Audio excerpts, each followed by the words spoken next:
Hi everyone. Welcome to the section 3 or week 3 lecture on if else statements and switch statements. Um, these are very interchangeable. You can use usually one or the other, but there are some situations where you would not be able to use switch statements, specifically if you're looking for a range.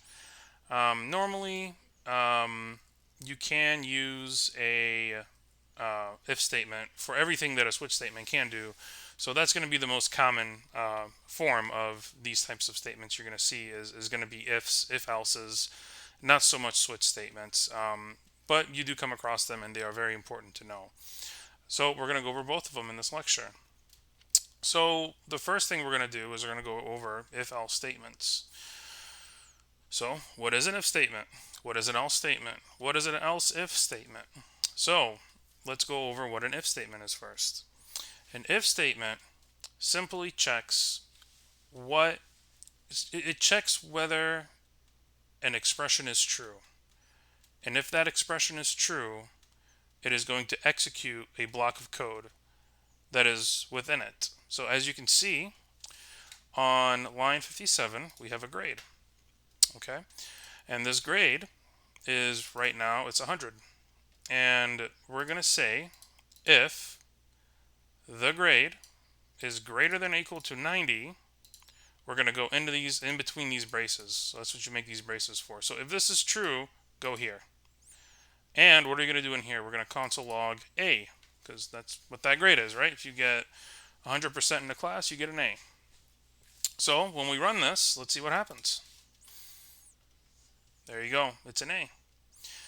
And what happens if we put 90 in? It will also be an A, right? Because it's greater than or equal to. But if we put greater than 90, and that is a 90, what will it do now? Let's see. Nothing. Exactly. It never went in here because this evaluated to false, right? So I'm going to put this equals back in. Um, Same thing if we put 89, right? 89 is greater than or equal to 90? No, it's not, right? So nothing will happen. There you go.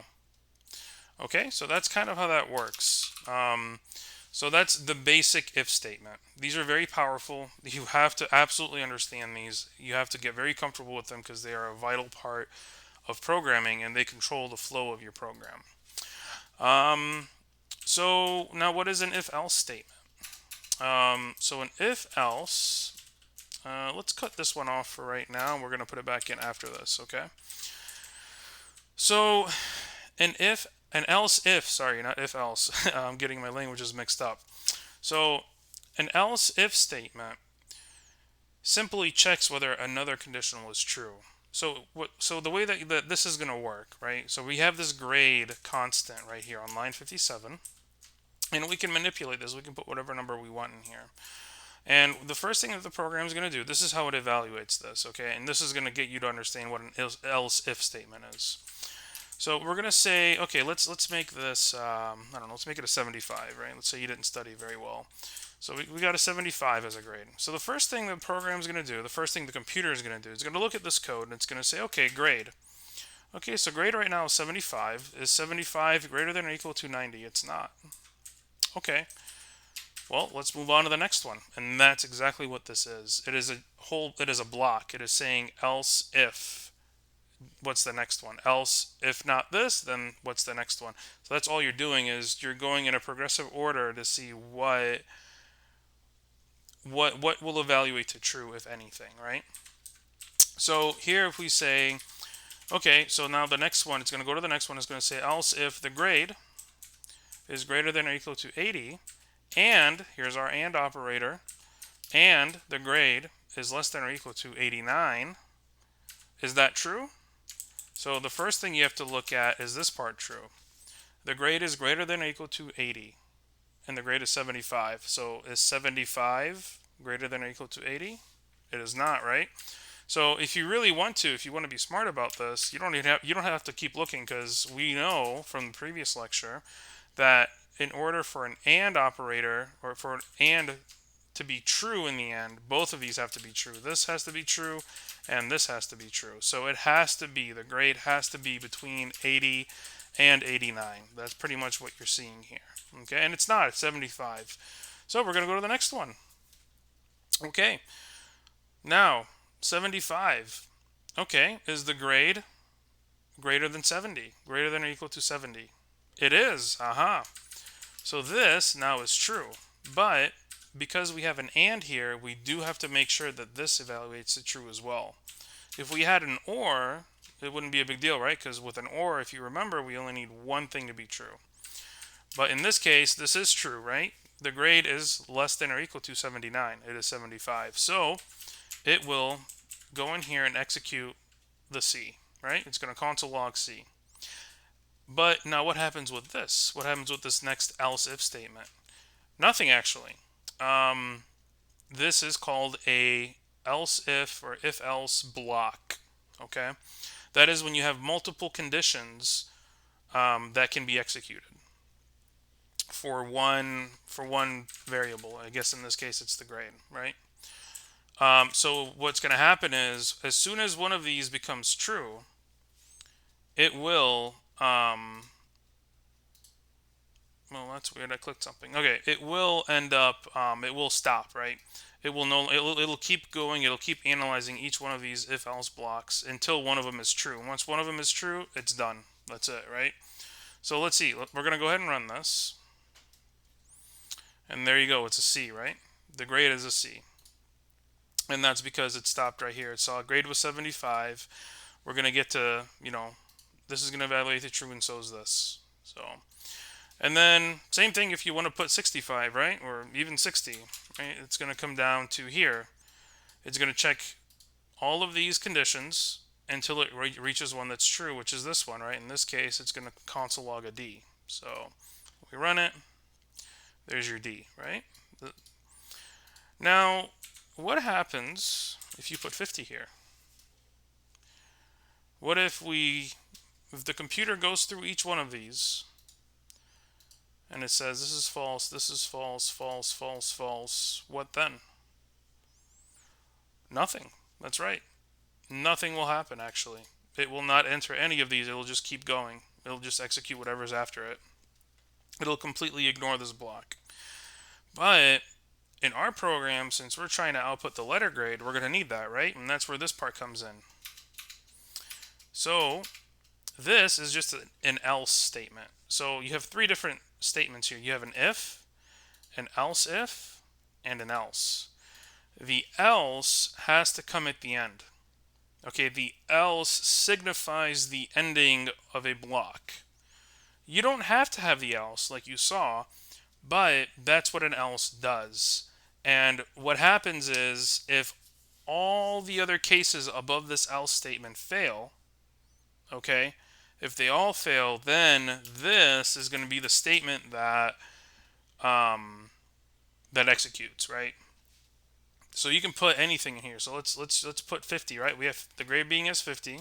So what's going to happen is this is going to be false, this is going to be false, this is going to be false, this is going to be false. It's going to come down to here now because we have this else here, and it's going to say, okay, well, if nothing else works, if nothing else is true, just do this. Okay, and we're going to run it, and you'll see it's going to be an F. There it is, the F right there. So if we have, let's put this in here. I'm going to show you guys this as well, how this else works if everything else is false. This is another case, right?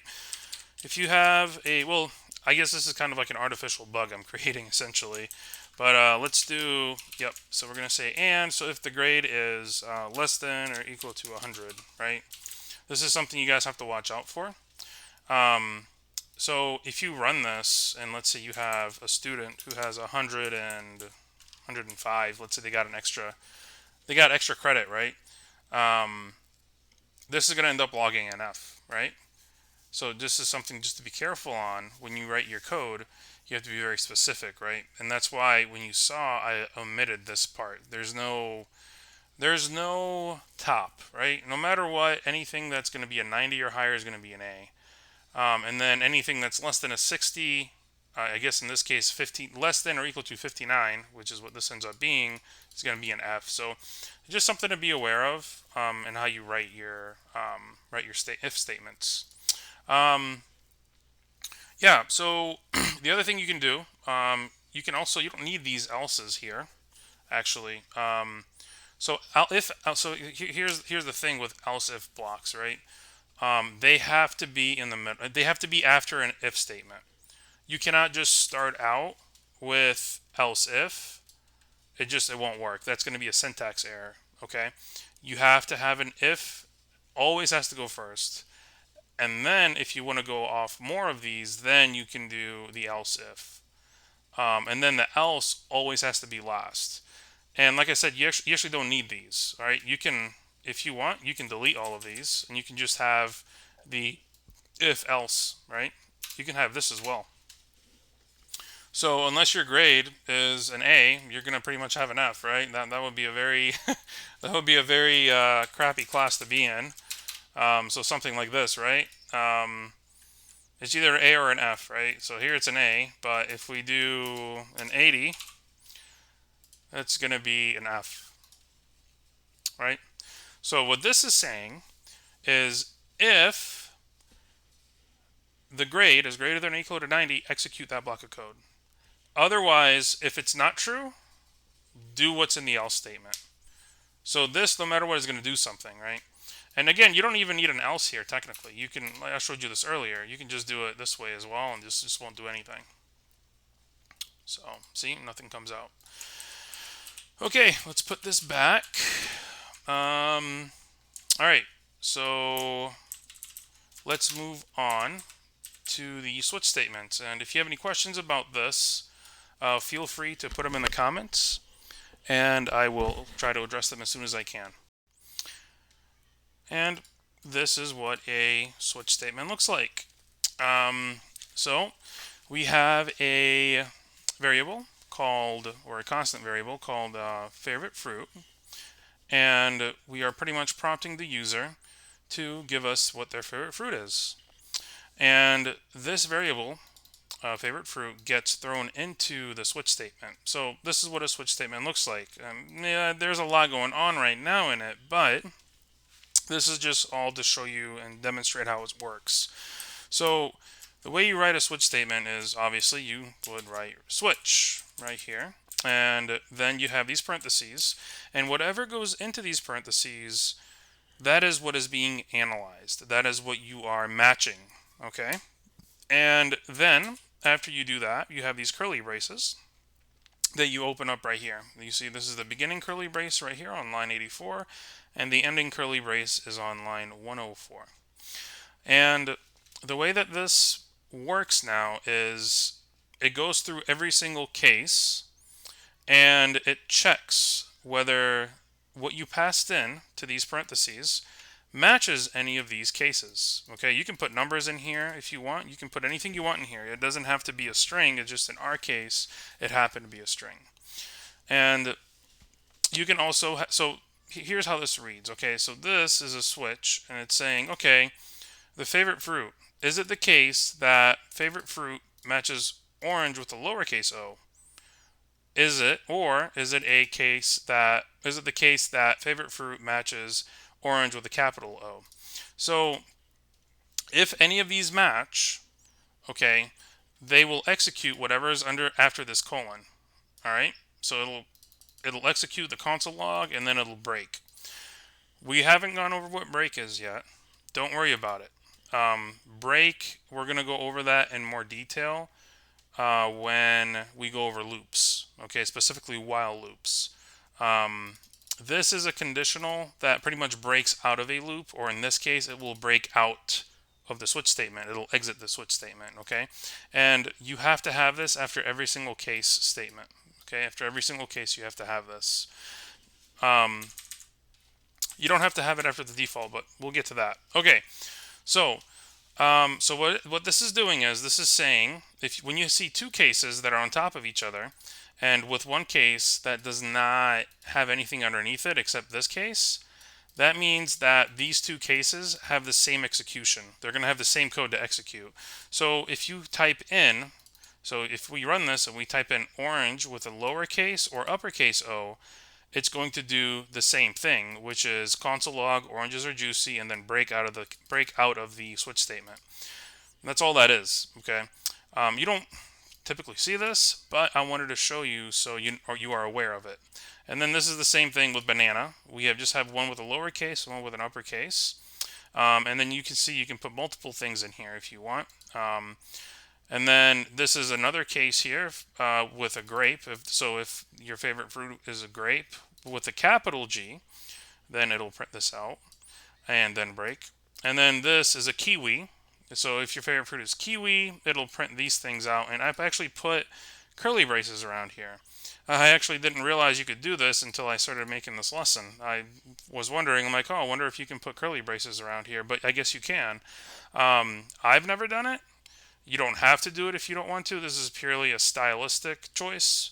As you can see, you can put as many statements as you wanted right here. Like with banana, has the same number of statements as kiwi does, and it does not have curly braces. So it's up to you. Oh, and for just so you know, also your if-else blocks, you don't need curly braces either if there's only one statement underneath them. Okay, if there's more than one statement, then you do have to have curly braces. But for now, since you guys are first starting out, just stick with the curly braces for these if statements. And if you want, if it's easier for you, you can put them in here as well, but you don't really have to. Okay, and then the default case. Okay, let's start from the top again. Let's say let's run this actually. Let's run this and let's type in kiwi. Okay, let's see what happens when we type in kiwi. Kiwi, right? So it should console log this line. Kiwis are great but hard to eat, and it'll console log kiwis are awesome. Okay, so when I press enter, that's indeed what we get. So how does it do that? Well, if you recall, when I was teaching you guys about the if-else statements, this is very similar. This is just taking this fruit variable, this favorite fruit, and it's going to analyze it. And it's going to say, does it match this? Does it match this case? Does it match that case? No, no. How about this case or this case? No. Does it match grape? No. Does it match kiwi? It does. And then it's going to execute the code underneath here. That's how that works. It's very similar to the if-else block.